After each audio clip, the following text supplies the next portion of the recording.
Hai semua, balik lagi nih di Menyelami Lebih Dalam setiap hari. Kamu pernah nggak sih malam-malam susah tidur terus kepikiran, apa coba pakai ganja aja ya biar cepet tidur? Kamu nggak sendirian kok. Tapi pertanyaannya, apakah itu beneran jadi solusi impian atau malah jadi awal dari mimpi buruk? Yuk kita bongkar bareng-bareng.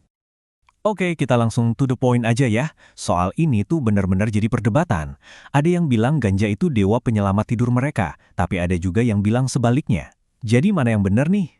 Dan ini bukan cuma omong kosong loh, statistik nunjukin hampir setengah dari pengguna ganja itu pakainya buat bantu tidur. Wow, itu angka yang gede banget. Jelas ada sesuatu yang menarik buat kita kupas tuntas di sini. Oke, kita mulai dari yang enak-enaknya dulu ya, the good news-nya. Kenapa sih banyak banget orang yang ngandelin ganja buat tidur?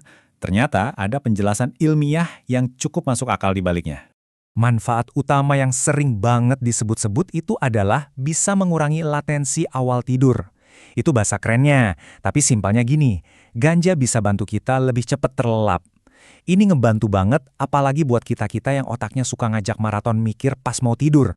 Dan ini bukan cuma omong kosong loh, ada riset yang nunjukin kalau orang-orang dengan insomnia atau PTSD itu nggak cuma jadi lebih cepat tidur, tapi durasi tidurnya juga jadi lebih lama. Efeknya, aktivitas mereka sehari-hari jadi lebih baik, kualitas hidup juga meningkat. Nah, selain THC, ada juga nih saudaranya, si CBD, yang katanya juga punya potensi. Beberapa riset awal bilang CBD bisa bantu nurunin suhu tubuh, yang emang penting buat tidur, dan bikin otak kita lebih tenang. Tapi, jangan seneng dulu. Para ahli bilang ini tuh masih awal banget, dan soal dosisnya itu ribet, jadi ini bukan jalan pintas ya. Oke, kedengerannya bagus ya. Bisa tidur cepet? Problem solved dong. Nggak secepat itu Ferguso. Sekarang kita masuk ke bagian tapinya, di mana ceritanya jadi sedikit lebih rumit. Nah, disinilah letak masalah terbesarnya. Walaupun kita mungkin jadi lebih cepat tidur, kualitas tidur kita justru bisa anjlok. Kenapa? Karena ternyata THC itu menekan salah satu fase tidur paling penting buat kita, yaitu tidur REM. Efeknya tuh bisa dibilang kayak menghapus kata cepat dari gerakan mata cepat. Tidur REM kan identik sama gerakan mata kita yang super cepat. Nah, THC ini secara harfiah bikin gerakannya melambat. Coba diingat-ingat, pernah nggak ngerasa jadi jarang mimpi pas lagi pakai ganja? Nah, ini dia biang keroknya. Karena mimpi kita itu kebanyakan terjadi di fase REM. Terus, emang kenapa kalau kurang tidur MIM? Efek di dunia nyatanya lumayan berasa loh. Kita bisa jadi gampang pusing pas bangun, ingatan jadi agak buyar, dan bahkan bisa bikin kita jadi lebih gampang cemas atau moodnya jelek. Sound familiar nggak?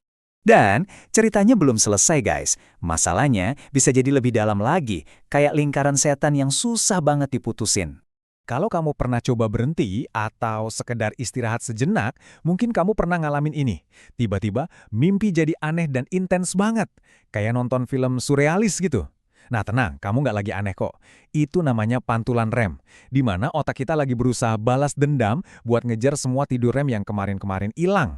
Nah, disinilah letak jebakan Batman-nya. Pas kamu coba berhenti, tidurmu bisa jadi jauh lebih parah dari sebelumnya.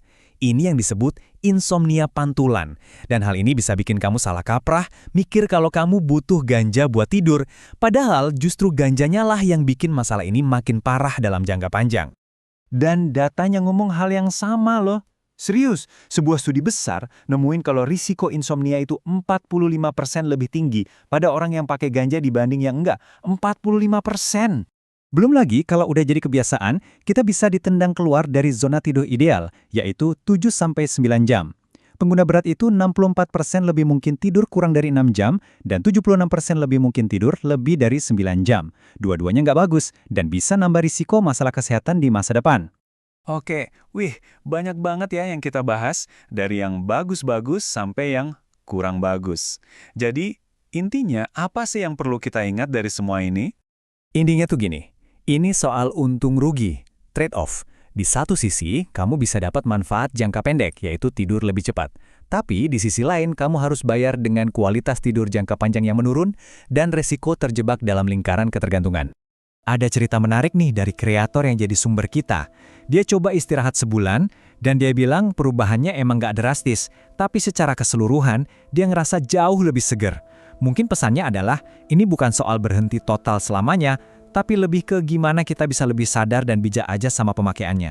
Jadi setelah dengar semua ini, mungkin pertanyaan yang paling pas buat kita renungin sekarang adalah, jangan-jangan ini saat yang tepat buat kita evaluasi lagi kebiasaan kita. Mungkin dengan istirahat sejenak, kita bisa dapat perubahan yang selama ini kita butuhkan.